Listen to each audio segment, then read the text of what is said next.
안녕하세요. 에코컬라이프의 우팀장입니다. 오늘 새벽에 댓글로 3시 반쯤 제가 본 것 같아요. 댓글이 이렇게 올라왔어요.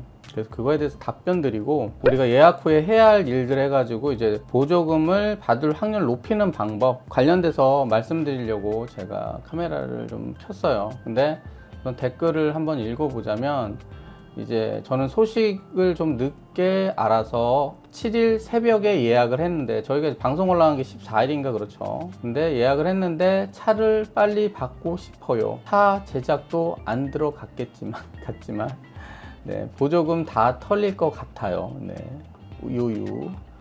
특별 분양, 제가 이제 특별 분양이라고 얘기한 거는 이제 주택에 비춰서 제가 이렇게 말씀드린 거 우선순위죠, 우선순위. 하지만 해당이 없는데 좋은 방법이 없을까요? 17일 날 하셨다고 해서 이게 좀 본인도 이제 많이 했다고 하니까 불안하신 것 같아서 이런 말씀을 하셨고, 제가 우선순위, 특별 분양이라고 하는 우선순위도 안 되시냐라고 얘기를 했는데 그것도 안 되시는 것 같아요. 그래서 우선은 좀 마음을 좀 이제 비우시고, 저도 마음을 많이 비우니까 되더라고요. 그래서 이제 제가 잘 되기를 막 기운을 막 보내드린다고 막 그런 말씀 드렸는데, 우선 좀 마음을 편안히 가지시고 기다리시는 게 좋을 것 같아요. 예. 그래서 제가 바로 30분 있다 또 댓글을 달아드리긴 했어요. 예. 그래서 뭐 상반기 이제 보조금 같은 경우에 작년을 비교해서 하는 거예요. 상반기 보조금이 좀 남아 있고, 서울시 경우입니다.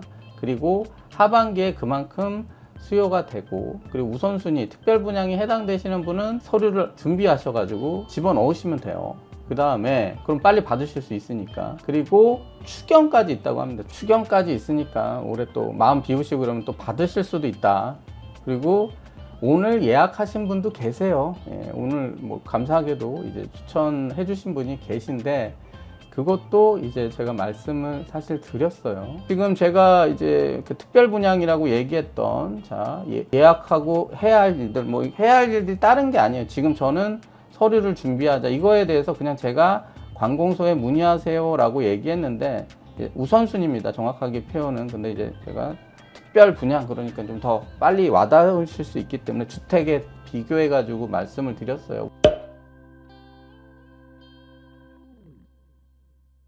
우선은 저는 서울시에 사니까 서울시를 보여드리는데, 여러분들은 자기 지자체에 해당되는 지자체가 이걸 하거든요. 그래서 그 부분에 대한 설명을 보시는 게 정확하게 맞습니다. 자, 특별 분양이 했던 게 이제 상반기 거예요. 780대. 그러면 상반기에 이게 지금 남았다고 했으니까 뭐 45%밖에 수준이 안 됐다고 했으니까 우선순위 거의 살아있을 가능성이 높아요. 그러면 하반기에 다 넘길 수도 있겠죠. 그러면 그게 1560대 정도가 되는 거예요, 하반기에는. 그럼 작은 양이 아니거든요. 근데 여기 보면은 취약계층, 예, 장애인, 차상위 하위 이하계층, 그리고 상위 독립 유공자, 그리고 소상공인, 그리고 다자녀 가구, 생애 최초 차량 구매자, 예, 차를 처음 구매하시는 분, 그리고 이거 기존 노후 경유차 폐차를 하고 전기차로 대체하려는 자, 관련된 서류를 내야 되겠죠. 그리고 뭐 어린이 통학 목적, 이거는 아닌 것 같고 저희랑 상관이 없는데 그냥 다 들어간 거죠. 이게 특별 분양이라고 제가 얘기하는 우선순위예요. 서울시에서 주는 우선순위. 근데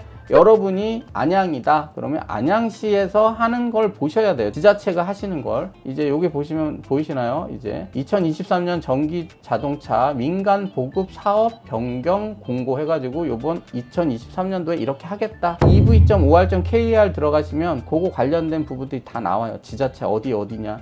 그래서 오늘은 우선순위만 할 건데, 이거를 차 구매하시기 전에 한번 독파하시는 게 좋을 것 같아요. 자, 장애인 되시는 분은 장애인 등록증을 하시면 되고요. 이게 지금 부모님이, 자녀가 장애인일 때 부모님이 이렇게 차를 신청해서 되는지 어쩐지까지는 제가 모르겠어요. 근데 그거는 담당자한테 한번 물어보시는 게 맞을 것 같아요. 그리고 최상위 이하 계층, 이게 뭐 제가 이것도 또 한번 보긴 할 텐데, 증명서라는 게 있습니다. 그리고 기초생활 수급자 증명서 같은 게 있어요. 이런 것들 받으셔야 되고요. 소상공인, 이거 개인 사업자도 해당되고 법인도 해당되는 겁니다. 여기 중소기업 벤처기업부 가면 웬만하면 거의 소상공인이세요. 예, 중기기업 그러면 여러분이 얘기하시면 아는 기업, 이렇게 금액이 어느 정도 되는 중소기업 이상, 그러니까 중기업, 뭐 대기업이 있는데, 삼성, 그럼 대기업이죠. 예, 그런 식으로 알아들을 수 있는데 빼고는 거의 다 소상공인입니다. 그리고 이제 지역 거점 사업 신청서, 이거는 뭐 서울시에서 지역 거점 사업을 했을 때 그 신청서를 가지고 넣을 수 있다는 것 같아요. 그리고 이제 상위 군인 말씀하시는 것 같고, 독립유공자, 저희 위에서 이제 하셨던 분들, 이제 국가유공자 등록증이라는 게 있고, 뭐 관련돼서 이제 상위 군인도 어떤 등록증 같은 게 있겠죠. 그리고 다자녀, 자 여기는 가족관계 증명서를 내야 되는데 2005년 1월 1일 이후에 출생한 자녀가 3명 이상, 예, 서울 기준입니다. 3명 이상 되면 다자녀로 들어가서 신청하실 수가 있는 거예요. 지금 임신 상태다 그래도 가능한 걸로 알고 있는데, 그거는 증빙서를 제출하시면 뭐 되는 걸로 알고 있는데, 그리고 이제 노후 경유차 대체 구매, 그 노후 차량 조기 폐차 보조금 지급 대상 확인서, 예, 요거 또 확인해 보겠고, 그리고 생애 최초 현재까지 지방세, 세목별 과세 증명, 그러니까 이제 과세 증명을 끊게 되면 자동차는 어떤 취등록세 같은 게 있다 보니까 그런 내역들이 남겠죠. 거기에 이제 차 구매한 적이 없다 그러면 지원해 준다는 것 같아요. 그러니까 이제 저희 청년층들 뭐 이렇게 지원을 해줘야 된다, 뭐 그런 것 때문에 만들어진 것 같습니다. 그리고 이거는 전기화물차는 저희랑 상관없고요. 안양시 거가 블로그에 올라와 있어요. 그래서 제가 안양시 거를 한번 보도록 하겠습니다. 자, 이게 지금 안양시에서 공고를 올리신 것 같은데, 안양시 공식 블로그래요. 여기 같은 경우에는 승용이 이제 519, 예, 우선순위가 있죠. 74, 이런 식으로 딱 10% 정도 해줬네요. 통합 합계해서 74가 빠지니까. 택시도 있고요. 택시가 147, 이렇게 해서 740이니까 일반은 500대 밖에 안 돼요. 그러면 이제 안양시 같은 경우엔 1038대 정도 되겠네요. 일반은.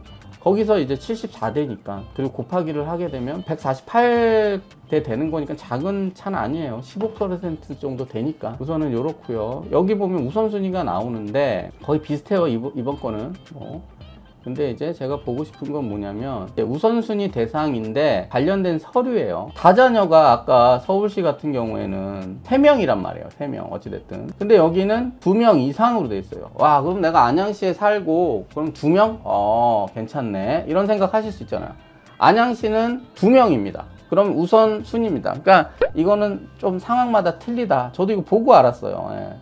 뭐 나머지는 다 비슷해요. 생애 최초도 이거 똑같이 18세 이후에 과세 사실 없어야 된다. 미과세 증명서 요거 보시려는 것 같아요. 세목별. 그러니까 이건 다 똑같고요. 근데 여기서 중요한 건 뭐냐면 이 서류가 30일 이내여야지 된다라는 거예요. 예, 신청일 기준 30일 이내의 서류여야 된다. 제가 미리미리 준비하라고 그러는데, 뭐 내가 9월 20일이야 그러면 지금 너무 일찍 끊는 거죠. 뭐 그렇게 될 수도 있는데, 또 재밌는 건 소상공인 증명서는 기간이 1년이에요. 지금 끊으면 1년까지 유효해요. 그런 것도 다를 수 있겠죠. 기간이 1년인데 이쪽에서 딴짓 걸리는 않겠죠. 그런 것도 좀 알고 계셨으면 좋겠습니다. 그리고 이제 조기 폐차 관련된 건데, 경유차 뭐 이렇게 해가지고, 근데 여기도 보면 뭐 이런 과정을 거쳐요. 폐차 신청하고, 그럼 조기 폐차 대상 확인서 발급 및 하고, 그 다음에 보조금 신청하고 하는데, 여기서 나오죠.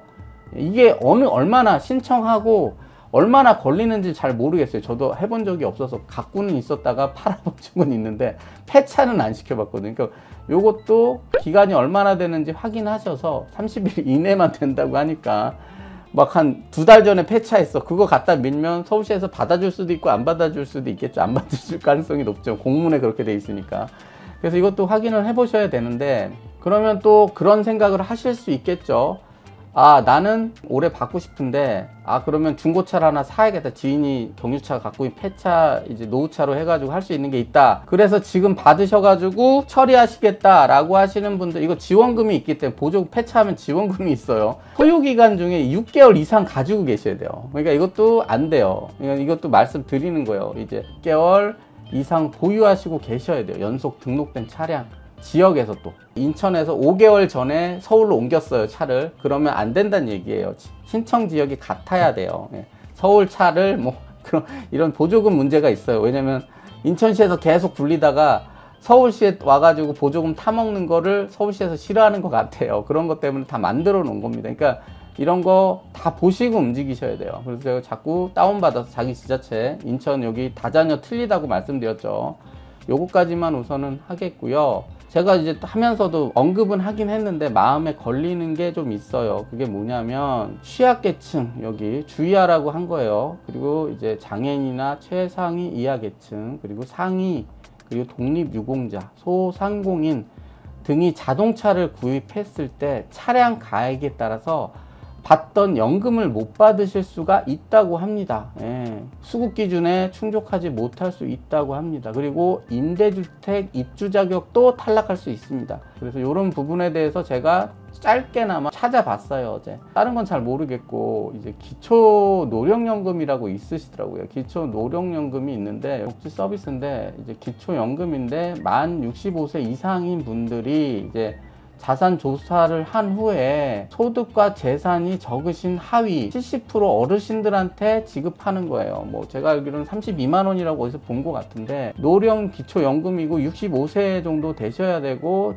하위 70%의 어르신들한테 지급이 되기 때문에 이분들한테는 65세 정도시면 노동을 하실 수가 없죠. 중요한 돈이에요. 중요한 돈인데 여기 고급 자동차라고 있어요. 3000cc.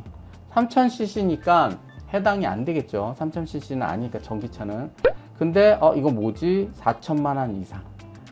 4천만 원 이상 되는 차를 구매하시게 되면 전기차라고 할지라도 기초노령연금에 탈락되실 수 있어요. 나 노령연금 따위 필요 없다라고 하시면 상관이 없는데 노령연금 못 받나? 내가 못 받아? 그러면 좀 생각을 다시 하실 수도 있겠죠.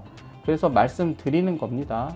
그리고 아까 뭐가 있었죠? 아까 여기 보면 임대주택 나오죠, 임대주택. 그래서 제가 우선은 서울시 지금 장기 전세, 요거 좀 보시면 아시겠지만 리츠 3호 장기 전세 주택 공고문이에요. 이제 입주자 모집하는 것 같아요. 장기 전세 임대주택 2년마다 계약하는 걸로 알고 있어요. 제가 알고 있기로는 85제곱미터 초과금 30평이에요. 30평 이상 되는 거라 작은 건 아니에요. 자동차 이렇게 제가 한번 쳐서 확인 한번 해볼게요. 자, 여기 자동차 관련된 부분이 나와 있죠. 사회보장정보 시스템에 보건복지부 장관이 정한 금액 차량가액입니다. 차량가액 3,683만 원 이하인 차량만 가능한 거예요. 이게 이상 되면 여기 임대주택 입주하기가 애매하고요. 입주한 상태였을 때 2년 있다마다 계약을 하거든요. 이 서류를 똑같이 낸다 그러면 탈락되실 수 있다는 얘기인 것 같아요. 비영업용 승용자동차, 이거 같은 경우는 택시 같은 게 되겠죠. 택시 생계 목적으로 하시는 거잖아. 이거는 아니다 이거죠. 이거는 일반 승용일 경우에, 영업용 같은 경우 화물차가 뭐 4천만 원이 넘었어요. 그거 해당 사항 아니란 얘기입니다. 비영업용 승용차에 한한 거예요. 2대 이상일 차, 뭐 차가 한 세대에 2대 있을 수 있죠. 근데 거기서는 차량 가액이 높은 차량을 기준으로 한다고 합니다. 저희 저공해 자동차의 경우 이제 자동차 가액은 뭐 6천만 원이죠. 6천만 원이 넘지만 정부와 지자체 보조금이 있으니까 단체 지자체 보조금 제외한 금액으로, 그러니까 보조금 빼도 저희는 4천만 원이 넘어요. 이거 3,683만 원 할 수가 없습니다. 예, 그러니까 내가 이 리츠 서울시 같은 경우에 LH는 틀릴 수도 있겠죠, 이게. 근데 비슷할 거예요, 아마.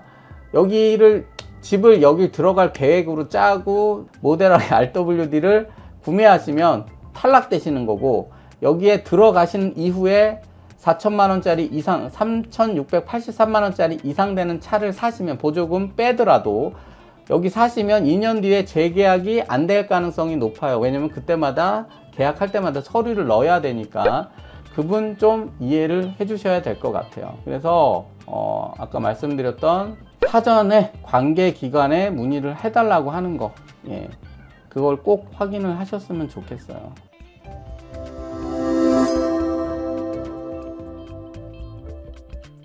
그리고 이제 추천에 관해서 이제 저희 쪽에 계속 말씀하시는 분들이 계세요. 제가 이것도 좀 마음이 아프긴 한데 댓글 중에 뭐라고 하셨냐면, 뭐 이거 리퍼럴 광고라고 해서 야 너희는 왜 자꾸 이렇게 뭐 리퍼럴 광고 뭐 이런 식으로 리퍼럴 코드로 해서 제가 크레딧을 뭐 걷어가기 위해서 말씀을 하신다고 생각하셔서 계속 요런 그냥 엑기스 있게 리퍼럴 광고라는 이런 댓글이 달렸어요. 근데 이거 전혀 아니고요. 먼저 이 얘기부터 할게요. 저는 이제 구독자분들이 성원해 주셔서 12번 이상 다 찼어요. 테슬라에서 이번에 크레딧을 높여주면서 2000 크레딧에서 만 크레딧으로 바꿔주면서 12번이 다 차면 이제 크레딧을 받을 수 없어요. 그러니까 저한테 제 채널에 떨어지는 건 받을 수 없습니다. 근데 이제 그것도 물어보시죠. 이거 잘못된 정보 맞나요? 그래서 1명이 12명 리퍼럴 추천이 안 되면 받는 상대는 괜찮나요? 받는 분은 상관이 없어요. 저를 추천해 주신 분은 다 받으실 수가 있어요. 그래서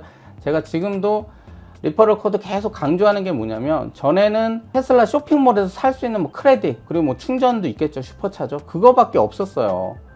근데 그거를 별로 뭐 이렇게 대단하게 생각하시지 않는 분들은 그냥 무슨 추천이야, 귀찮아, 그러고 그냥 바로 그냥 하셨는데, 지금은 현금 할인이 된단 말이에요. 우리 많이 하셨던 우리 구독자분들 중에 가장 많이 하셨고, 저희가 영상 하면 요 RWD 하면 영상 많이 시청률이 올라가는, 조회수가 올라가는 RW 하신 분 자체도 66만 원이 할인이 돼요. 근데 6월 달에 모델 Y 사신 분은 할인이 없었어요. 자기 크레딧 받고 저 크레딧 2,000점 주는 게 다인데, 지금은 모델 Y RWD를 하시면 66만 원 할인 받으면서 이거에 대한 제가 취등록세 7%를 계산했더니 76,200원입니다. 세금이 할인이 돼요. 66만 원 가격이 떨어지니까 세금도 할인이 되고, 그리고 자차 보험에서, 자동차 보험에서 가장 많이 내는 부분이 자차 보험이거든요. 이것도 66만 원이 떨어지니까 그거만큼 자동차 보험도 자차에서 자체 포지션이 엄청 커요. 그게서 거기서도 할인이 66만 원 되는 거고요. 모델 X하고 X는 더 심합니다. 132만 원 현금 할인을 해줘요. 132만 원을 할인해 주는데, 이거 제가 취등록세 7% 계산했더니 요 할인받은 금액의 차액이 92,400원이에요. 이거 해야 되잖아요. 그래서 저는 여러분들한테 이걸 알리려고 계속 하는 거예요. 그리고 아까 말씀드린 또 자차에서도 이만큼 또 차값이 떨어졌기 때문에 빼줘요. 절세도 되고 자동차 보험도 추가적으로 할인이 돼요. 그거 왜 안 해야 되냐. 근데 모르시는 어르신들도 계세요. 그래서 왜냐면 자꾸 리퍼럴 코드가 바뀌니까. 그래서 제가, 자 그러면 저는 리퍼럴 코드를 알리고, 그리고 저는 다 찾기 때문에 주변 사람들한테 물어보시면 돼요. 차주분들이 계시면 리퍼럴 코드 물어보셔서 그분한테 만점이 돌아가실 수 있게 해주세요. 그게 제일 저는 좋습니다. 왜? 저는 12번이 다 차서. 그러니까 이거에 대해서 이제는 영상 안 만들 거니까 오해하지 마세요. 저희 도배한 거 맞고, 여러분들 현금 할인도 받고, 이게 또 바뀔 수도 있어요. 바뀌면 또 얘기가 틀려지겠죠. 테슬라가 한번 없앴으니까. 좀 안쓰러워서, 이런 분들이 저희 채널 오셔가지고 해서 좀 안쓰러워서 그래서 말씀을 드렸고요. 그리고 저희가 사실은 일반 차량 유튜버들 중에 물론 그러시지 않은 분도 계시긴 한데, 대부분의 차량 유튜버들께서 1인 유튜버세요. 그래서 본인이 촬영하시고 본인이 기획하시고 본인이 편집하셔서 급하시면 밤새서 하셔가지고 올리실 수가 있는데, 저희 같은 경우에는 저는 뭐 좀 그래도 자율적으로 팀장이다 보니까 좀 자율적으로 움직이는데, 저희 팀원들은 9시부터 6시까지 근무를 하고 6시 이후는 퇴근을 해야 됩니다. 일반적으로. 그래서 그런 것들 때문에 편집을 하다가 근데 이게 중요해 그러면 전번같이 1편, 2편으로 나뉘는 수가 있어요. 저희가 절대 다음 영상을 낚으려고 그렇게 만드는 게 아니라, 저희는 1인 채널이 아니고 저희 팀원들하고 같이 구성해서 하는 채널이다 보니까, 편집하던 PD가 퇴근을 해야 될 시간이 되면 거기서 저희가 적정한 이제 협의를 해서 올릴 건지 말 건지는 팀장인 제가, 우팀장인 제가 결정을 하긴 하지만, 그래도 가능하면 야근을 안 시키려고 하다 보니까 그런 상황이 생깁니다. 그래서 앞으로도 그런 상황이 절대 없으리라고는 생각하지 않지만, 여러분들도 퇴근해서 여자친구 만나야지, 퇴근해서 뭐 집에서 가족들이랑 맛있는 저녁 먹어야지 계획하고 있었는데, 야 오늘 철회해야겠다, 야근해야겠다 이러면 좋지 않잖아요. 그걸 저희도 최대한 지금 반영해서 하는 거다 보니까 다른 오해와 억측은 없으셨으면 좋겠어요. 여러분들이랑 똑같은 직장인입니다. 직장인. 저는 그냥 제가 알아서 유동적으로 움직이는데, 팀장이다 보니까 일찍 움직이는데, 저희 직원들은 가능하면 9시 출근해서 6시 퇴근을 시키려고 노력을 많이 하고 있습니다. 그래서 그 점 이해 부탁드리겠습니다. 다음에 더 좋은 영상으로 찾아뵙도록 하겠습니다. 구독과 좋아요, 알림 설정까지 부탁드리고요. 알림 설정 꼭 하시면 빠른 저희 영상 정보를 받아보실 수 있습니다. 이상 에코카라이프의 우팀장이었고요. 다음에 더 좋은 영상으로 찾아뵙도록 하겠습니다. 다음에 또 뵐게요. 감사합니다.